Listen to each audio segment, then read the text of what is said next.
Okay, so now it's recording. So I guess we can get started. How do we want to do this? Well, do we want to just start with chapter 1 and the things that we were thinking of that chapter? Yeah, that's a great idea. Okay, do you guys want me to start Sure. with a few? Sure. Yeah. Okay, so one of the biggest things that I looked at and that stood out to me was just in chapter 1 when it talked about like the different stages of intervention with families, where you have family life education, and then you have counseling, and then you have a little more intervention where people are needing legal assistance and those types of things. And I just thought of the importance of education to prevent really the third stage, but to try and prevent the need for counseling. Counseling's not bad by any means, but if we can educate people and be educated ourselves, that it's such a benefit to families. Yeah, I agree because, well, I think it's super important that we just inform people about family life education and why it's so important, because I think it's best to give people those skills and that education before things maybe reach a more I don't know, I guess more serious level. And I guess that's kind of something that stood out to me. And I know in this is kind of like chapter 19, like improving the family life education. But I think that something that kind of stuck out to me was that people don't really know about it. And I think family life education, they just need to really get out there, or the educators, they just really need to put themselves out there and tell people how important it is to get this prevention, because we really want to, or this education prevention, because we really want to be able to stop things before they get bad. And it just was interesting to me. I was talking with my mom. She got her degree in family, and then my grandma, who is a licensed therapist, a marriage therapist, and she was just saying that she didn't really know anything about it, the family life education. And I'm sorry, this is kind of like chapter 19, but I kind of think it kind of goes with what you're saying, that people don't really know much about it, and we need to inform people of how important it is to get that prevention education before things do get bad, because I think we need both. I mean, we definitely need counseling. I mean, that's so important, but I think that prevention is probably almost more important, just so that the more people that get this prevention, the less counseling people will have to get. So, well, and I live in Michigan, so like there's not a lot of people that are members of our church, and family is number one in our church, but to them, family's not really important. They go out and they go hang out with their friends, and their kids are just left with whoever can watch them. And it's like family isn't really that important. It's like, well, what can I do for me? And so I think that family life education is so important, educating people that, what, families are important, and families like are vital, like to our surviving, because we've been taught that in our church, like family is central to God's plan, but they don't see it that way. They just think, having kids is a burden or whatever, or it's like I'm just going to stick them on, like my kids, we see little elementary kids getting on the city bus and just going to wherever. And it's like, they're just kind of left, and they're not a priority. So I think that is really important as well, to teach these families, that your kids are important, your family unit is important, and it matters. I also, in chapter 1, kind of go along with teaching them. In one of the sections, it talked about the cooperative extension, about transmitting the information to the masses and making more people aware of it. And it said in there that one philosophy was help people help themselves. Yeah, help people help themselves. And it reminded me of the quote by Joseph Smith that says, I teach them correct principles and let them govern themselves. And I think about that quote a lot with this field of study. We're here to teach people those principles about how to strengthen families. And then we kind of let them take that knowledge and really help them, their families, by giving them those knowledge and those skills and those tools. Something that I think that I saw in chapter 1 as well, that goes along with teaching people, is like reaching the diverse audiences. So reaching those that, you know, may need it, that are of lower income and racially diverse. This is another thing that I find in Michigan. I love like my Ward family because we're just made up of, you know, diverse people from different countries. You know, we have, you know, 3 families from different countries in Africa that speak all different languages, that have immigrated over, that are here on work visas. And, you know, they've hit some bad times, and it's like, we are working with those families, we're educating them, we're helping them. And, you know, I think that it needs to be, you know, worldwide, that that's what we're doing for every family that is, you know, struggling, having, you know, this poverty that they're dealing with, or, you know, are immigrating from different countries and don't have that education. So I think that is also important, like to teach, you know, not just the traditionally like the traditional audience, but reach out to those who need it most. I would agree.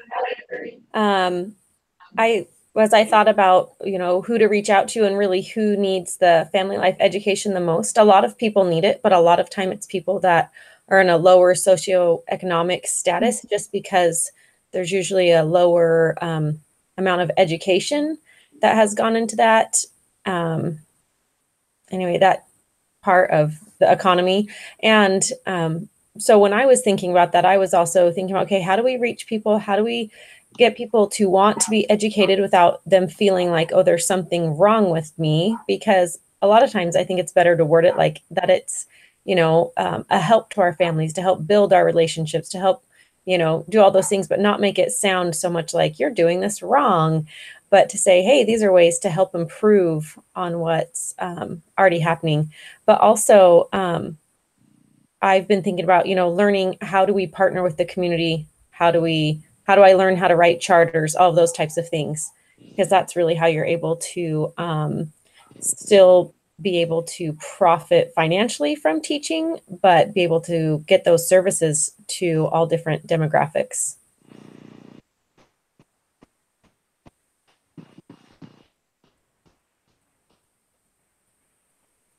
Awesome. Yeah, I think that's great. Well, and I think, oh, sorry, were you Go going to ahead. Nope, go So ahead. I think like that another thing that was mentioned in the first chapter was the web-based family life education. Now there's all these family life education websites, there's videos, and I think that, you know, we can reach out to those individuals of lower, like usually most people have a smartphone. You know, we can send a link and say, hey, watch this or whatever. Like technology has advanced so rapidly that now we have multiple ways to reach out and say, hey, I was just thinking about you, like watch this video, you know, and we can reach out in different ways, you know, to help them. And I think that that's something that the church has used as well. In we have access to conference talks, you know, scriptures at the click of our, like at our fingertips, you know, we can look it up, and we have access to hundreds of things about family. And I think that, you know, it's so important to use that technology and social media to our advantage to strengthen, like help strengthen the relationships. Yeah, technology really has come a long way. I mean, just from even a few years ago. So, and it really is kind of cool. Just, I don't know, I guess I just feel so blessed that we have that technology. I mean, I know it's used for a lot of bad things, but, and not to get off topic, but it's just, I think it's amazing that we do have that, and we can reach so many people, like with the church, you know, and missionary work and stuff like that, but also with, you know, just like what you said, giving people that information through technology about how to strengthen their families. And I think that's pretty amazing that we have that in our society today. So yeah, I think family life educators should use that just use that convenience that we've got to help spread more awareness of the importance of families. Another thing I liked in chapter 1 was the different approaches that they talked about. And I felt like the eclectic, how do you say that? Eclectic approach, that last one. Yeah. That I feel like rang a little bit more true to me just because it encompasses, depending on the situation and the person's needs, you can go with any of the other approaches. So just learning about the individual or the group and then trying to figure out what way will be most beneficial to them to help them. Yeah, I really liked that approach. I also that was my favorite one, and then also I think it was the collaborator approach. I mean, I thought that was kind of good. I mean, because I guess as far as my own teaching style goes, I like having something prepared, but then also be flexible with it, and and at the end, kind of uh, be able to tailor your teaching to the needs of who you're teaching, and so. I don't know. That kind of reminds me of like I teach primary in at church, and or I teach my little 5-year-olds, and I always try to prepare a lesson, but then sometimes I'll kind of change it a little bit to meet what I mean they're just 5, but to kind of to meet their needs of how they learn, I guess. I mean, so and then I was also talking to and this is counseling. This is not family life education. It's a little different, but there's a counselor that I know from church, and he works for LDS Family Services. He was saying that in his when he's counseling people, I mean he'll prepare a little something to talk to them about. He'll always come with something specific he wants to kind of share with them, but and it is tailored to their needs, of course, but then he'll leave the rest of the time, which is most of the time, to just kind of ask, hey, what is there anything specific you want to talk about? And then he'll work with them and he'll answer questions and he'll help them. And like I said, I know that's counseling. That's not family life education, but I don't know. I think both of those approaches are pretty good. Those are probably my 2 favorite ones. That I think it was the expert approach I thought was just too rigid. Like, I don't know, like you have a set curriculum and that's it. Like, no, we're not going to stray from it. I thought that was just I don't know, too strict, I guess. I think it's hard for people to really respond well to programs that are rigid because they don't feel they're not personable. They're not, tailored to those people. I really liked also when it talks about, you present information and then you give the participants of the class an opportunity to like shape a goal for the week or make a plan for how they're going to incorporate the principles that were taught into their own lives for that week. And so I think that's a really, good way to reach people is to teach a principle and then how can you incorporate that into your life. So, do we want to go on? We're going to have to move, I think, a little faster. Yeah, I agree. And I need to go soon to get my son. I have like 5 minutes. Sorry. We'll try to go fast. I think it just took a while to get started. Sorry. So chapter 2. Sorry, go ahead. No. I was just gonna say in chapter 2, sorry, I'm trying to look at some of my notes. The profession of prevention, and they listed the 3 different levels. The primary, which is teaching those individuals the skills before problems occur.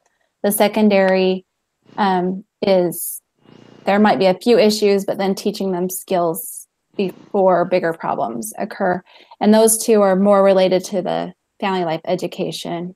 And I don't know, I just thought that was interesting that try to stay away from that 3rd level, the terrestrial, I can't say this word. I'm sorry. tertiary. How do you say it? I don't know. I don't know how to pronounce it.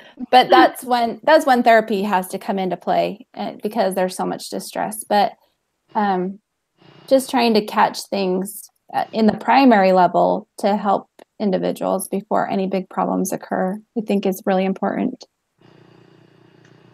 Well, and I think along with that, like catching it early is like that you need to like clearly define that problem, clearly state like this is the problem, and then set goals, because that allows that person to kind of see that there are changes and that there can be, you know, they can fix the problem and they can move forward. You know, if we just say, okay, there's a problem, but don't give them any goals or any advice on how to fix it, then they're not going to change that behavior.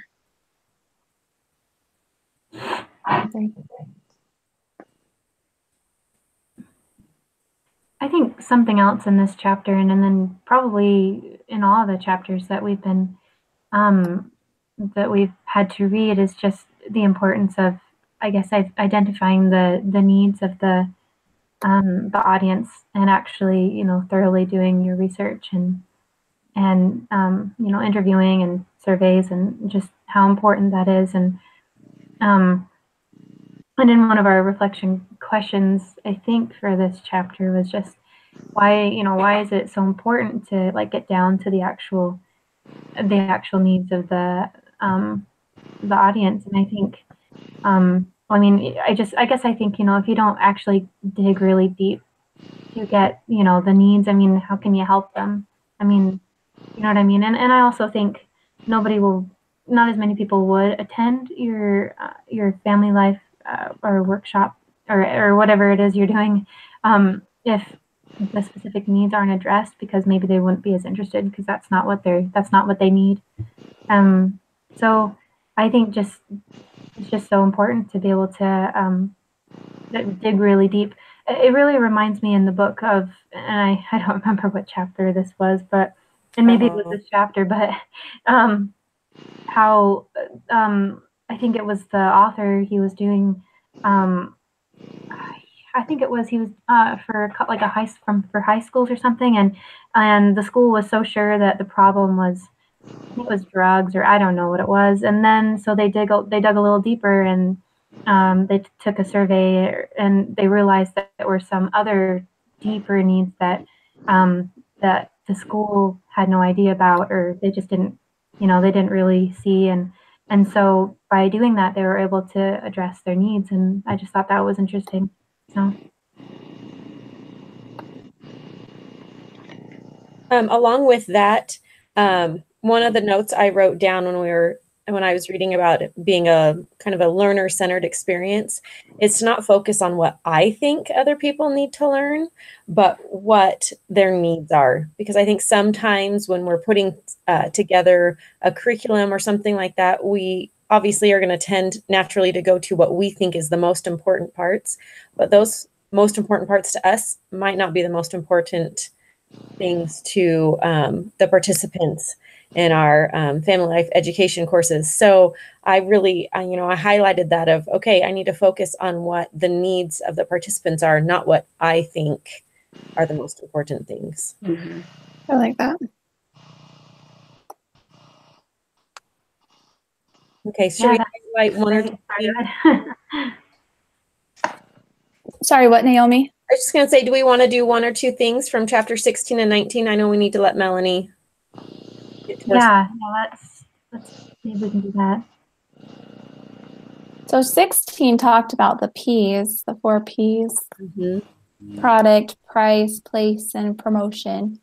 So all those are very important when we're marketing. It also talked about security and having a safe place. And I think that is so important, is that, you know, because most of these families are coming from a background that maybe isn't so safe. So having a safe environment that they know that they can talk to you and that things will be confidential and that you're not going to judge them, I think is so important when trying to fit their needs and trying to help them. Like, you have to be respectful and also make them know that they're safe. Yeah. Also, the cost is worth it to them. The cost of their time and their Mhm. energy and their emotional energy to really make it worth it for them. I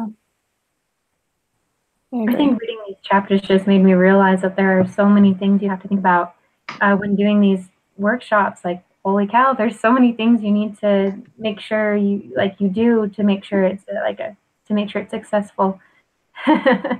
So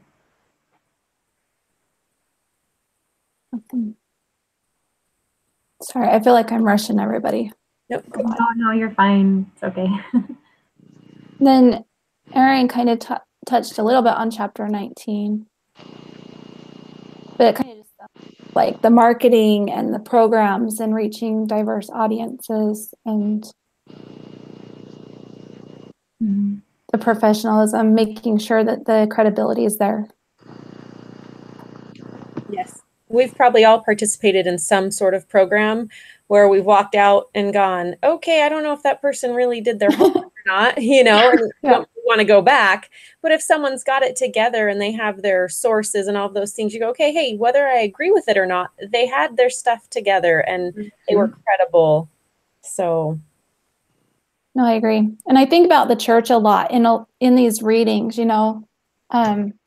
just how the church is set up to help people in all over the world. And it's not necessarily like this family life education, but they're programs that they're trying to create to help people of all ages and the way they promote their everything. It's just the church is doing all of it, just yes. with different information.